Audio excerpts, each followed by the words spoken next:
Welcome to McPlum, simple solutions served daily. In this video, I will explain how to make chili paste. We'll start by gathering our key ingredients, including your choice of fresh or dried chilies, along with essential aromatics and spices.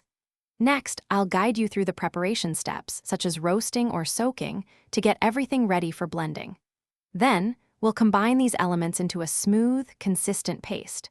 Finally, I'll show you how to cook the paste slowly, which is crucial for developing those deep, rich flavors you desire. For a vibrant chili paste, start with about 100 grams of dried red chilies. These provide the foundational heat. You'll also need aromatics like 3 to 4 shallots, 4 cloves of garlic, and a 2-inch piece of ginger, all roughly chopped.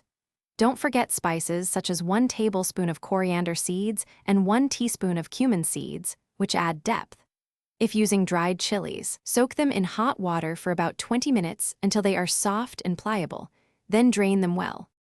Once your chilies are softened and drained, it's time to blend. Transfer all your prepared ingredients, the soaked chilies, chopped aromatics, and toasted spices, into a sturdy food processor or blender. To help achieve that perfect consistency, add about 2 to 3 tablespoons of neutral oil or a little water. Process the mixture, scraping down the sides as needed, until it transforms into a very smooth, uniform paste with no large chunks remaining. This step is key for a great texture. Now for the final, crucial step, cooking your paste.